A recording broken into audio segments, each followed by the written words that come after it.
up, Taiwan? I'm Sally Jensen with news from here in Taiwan and around the world. We begin with the latest fallout over a fatal chase between Taiwan's Coast Guard and a Chinese speedboat that left 2 Chinese fishers dead. Tensions are continuing to simmer over the incident, and a dispute has now erupted over who's to blame. Tiffany Wong reports. Putting 2 Chinese fishers to rest. Taiwanese officials came to express their condolences at this funeral parlor on Taiwan's outlying island of Kinmen. The fishers died when their boat overturned after encountering Taiwan's Coast Guard near the island. Relatives of the 2 Chinese fishers arrived on the island to identify the bodies and are expressing doubts about the circumstances of their deaths. The deadly incident occurred when an unnamed Chinese speedboat crossed into Taiwan's territorial waters near Kinmen, coming into contact with Taiwan's Coast Guard before capsizing. Of the boat's 4 passengers, only 2 survived. One survivor said they were hit by Taiwan's Coast Guard. 我们自己船怎么可能翻掉？要开几张，万一转不翻不掉，要撞回才会翻掉的啊！冲一下，把我们顶翻掉了，我们就钻到水里面逃出来。4个人只有2个上岸。 But Taiwan's Coast Guard says they signaled to the Chinese boat for an inspection when it sped away, and so began a chase. 因该艘陆船蛇形巨舰逃逸，于 CP-1动5艇船首迂回航行，在高速追逐状态下，船身多次接触，船身易受海浪影响剧烈摇晃。 But the local prosecutor's office said the surviving Chinese fishers' accounts disputed the chase. 这2个人也都表示说，对海巡队的执法程序并没有意见。 The Coast Guard said they did not take a video of the incident, but that they would cooperate with the prosecutor's investigation and bring the truth to the families. China, which claims sovereignty over Taiwan, does not recognize the island nation's territorial waters, and the Beijing government said it would step up patrols in the narrow strait between the Chinese coast and Taiwan's Kinmen Islands. Just days ago, China's Coast Guard boarded a Taiwan tourist boat near Kinmen, making it clear that this dispute is far from over. Alex Chen and Tiffany Wong for TaiwanPlus. Meanwhile, over 1,000 people are stranded in Kinmen for the 3rd day in a row as fog continues to cause flight delays. Travelers are being forced to wait on standby seats after cancellations of both Kinmen's airport and port. Airlines have sent additional planes to help ease the backlog, and some of those planes landed at Taipei Songshan Airport on Wednesday. But many passengers are still frustrated with the wait. 我原本前天回来嘛，前天下午都起雾都没飞，昨天也没飞，等到早上6点就去了。 A delegation of US lawmakers is in Taiwan. Leslie Liao is in Taipei with more. Leslie, what's the latest?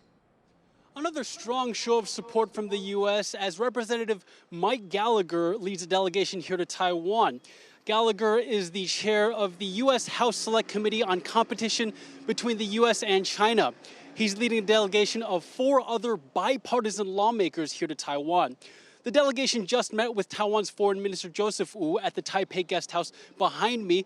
But before that, the delegation held a press conference at the guest house addressing things like continued support for Taiwan, even as U.S. aid for Ukraine wavers, and continuing strong ties no matter the outcome of the U.S.'s upcoming presidential elections.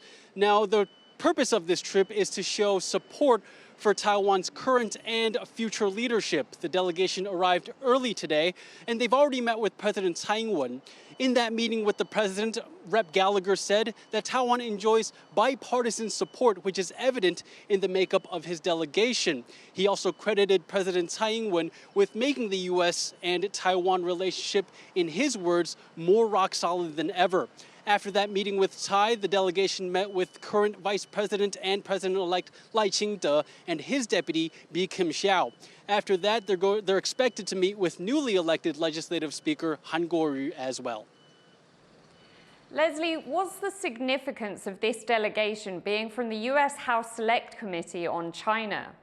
Well, Sally, the committee was formed last year to help the U.S. formulate a response to strategic threats from China. Now, Gallagher is known to be pretty hawkish on China, and his presence here in Taiwan probably goes against the wishes of Beijing, which claims Taiwan as part of its sovereign territory. Now, one of the words that we've been hearing a lot throughout this morning describing the U.S.-Taiwan relationship is friend. And now that's language that Beijing probably won't take nicely to, whether it's in regard to its relationship with the U.S. or Taiwan. That was Leslie Liao reporting live from Taipei. American chip designer Nvidia reported record quarterly earnings on Wednesday, pushing up Taiwanese stocks. Nvidia reported $22.1 billion in revenue last quarter, up from just over $6 billion from the same time last year. The company says its rapid growth is driven by the boom in AI technology. Taiwan chip maker TSMC, whose factories produce many of Nvidia's chips, also benefited from the news. TSMC stock was up about 2% in early trading this morning. Taiwan's government has approved Fubon Bank's plan to open a branch in Mumbai, India. If approved by Indian authorities, Fubon will be the fourth Taiwanese bank to open a branch in the country. India is one of the countries targeted by Taiwan's new southbound policy. The policy aims to increase Taiwan's economic cooperation with South and Southeast Asia and reduce dependence on China. As jet planes decorate Singapore's skyline for an air show, the country's government has made a pledge towards sustainable fuel options. But as Rosie Greninger reports, experts are questioning the validity of the scheme.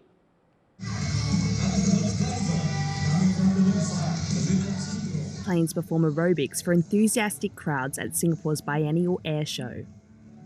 The planes may look the same, but this year's exhibition is a little different, with organisers claiming the show is turning green, featuring planes running partly on sustainable fuel. Sustainability, sustainability, and sustainability. So I think this is what we have seen from 18 to 24, right? The focus and the interest on sustainability has grown. The airshow's switch-up comes just days after Singapore announced a pivot to non-petroleum-based renewable fuel options by 2026, requiring all flights departing from the country to use at least 1% sustainable aviation fuel, made synthetically or from organic materials. It's a shift that is crucial for the carbon-reliant aviation sector to reach its goals of net zero carbon emissions by 2050, and major aviation companies taking part in the airshow say they're on board. We've been, very active in this space for some time. It's, in a sense, it feels like business as usual for us because we're procuring more than 20% of our fuel for Boeing itself as sustainable aviation fuel. But experts are questioning the effectiveness of the scheme. With sustainable fuel accounting for just 2% of the jet fuel market, they say there's not enough to satisfy policy or future demand. Sustainable aviation fuel is an expensive resource, costing 5 times as much as conventional fuel. That's a cost ticket holders will foot the bill for through a levy, according to Singapore's Transport Minister. There are also concerns so-called sustainable fuel is not made entirely from environmentally friendly materials, including palm oil, whose cultivation causes mass deforestation to clear way for plantations.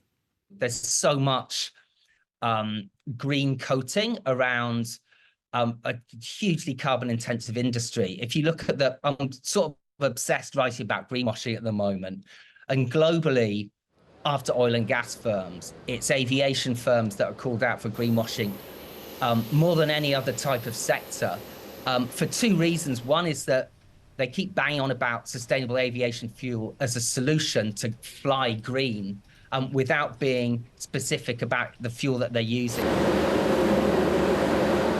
The move to using a more sustainable form of fuel shows the aviation industry recognises its responsibility to reduce emissions. But in an accelerating climate crisis, carbon-intensive air shows like these could become a thing of the past if the industry is pressured to take more steps to curb their environmental impact. Dolphine Chen and Rosie Greninger for TaiwanPlus. A court in Taiwan has awarded nearly $86,000 to the family of a diabetic man who died in prison. The man died after 2 days in Keelung Detention Center in northern Taiwan in 2022. His family says the prison refused to take delivery of the medicine he needed to survive. The prison says it will appeal the court's decision. To learn more about the state of medical care and other conditions in Taiwan's prisons, John Van Trieste spoke to Chen Hui-min of NGO Prison Watch. Is the death of this man with diabetes in prison a one-off case, or are people in jails in Taiwan often denied essential medications or medical care? 我觉得不是例外耶，就是我们收到的陈情投诉其实也非常的多。如果你没有那个药房里的药的话，那医院的药的话，你就必须当事人出去才能够去申请。可是这个是不可能的事情，觉得就是监所会比较担心说，同学会把药藏起来，那它可能是一个获利的来源。比方说把假装没有睡觉的问题，然后去取得很多的药，然后那个药可能会卖给其他的朋友的一个狱友，或者是说。可能作为治伤的一种方式。What about the dietary needs of people with diabetes in Taiwan's jails? How good are Taiwan's jails at either providing essential foods or avoiding foods that prisoners cannot eat? 大概这几年才开始说，如果会特别会为伊斯兰教的特殊的饮食习惯，或者是吃素的素食的朋友，去的收容人去提供特别的便当，就是特别的烹煮方式。可是你说包括其他营养的方式啊，或者说因应疾病的一个更特殊的需求的话，那这个在监所里面是几乎不可能做到的。In your view, how good are the conditions in Taiwan's jails compared to those in other countries around the world?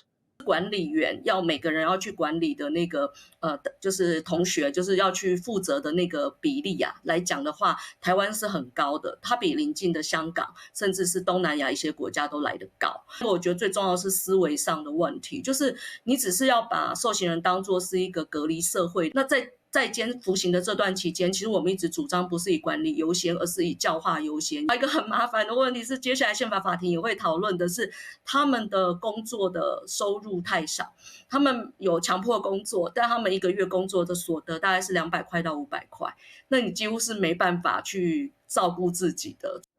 That was Chen Hui-min of NGO Prison Watch speaking about conditions in Taiwan's prisons.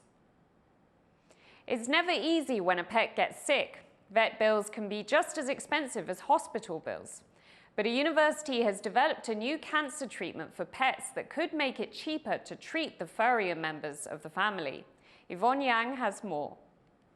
There are over 3 million registered pets in Taiwan, but unlike for people, there's no universal health care for animals here.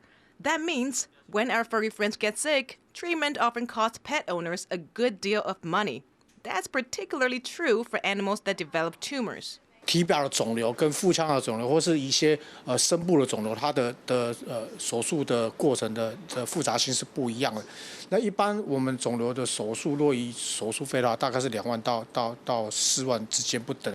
But a Taiwanese university has developed a new type of medicine that could simplify cancer treatment and make it cheaper. It's a pill called PCD17 and can be given to pets at home. Throughout the course of medication, AI analyzes how effective the pills are, greatly reducing costs associated with testing and treating tumors. 它可以口服，可以嘴巴吃，所以呢，一旦呢这个动物确诊它是癌症，续主呢就可以把药物带回去呢，依照医嘱然后呢可能过1个礼拜或过2个礼拜回诊。那这样子来讲呢，对这个续主的给药呢是非常方便的。PCD17 still needs to undergo clinical trials, but good results here would mean that owners have one less thing to worry about when their precious pets get sick. Patrick Chen, Yvonne Yang, and Leslie Liao for TaiwanPlus.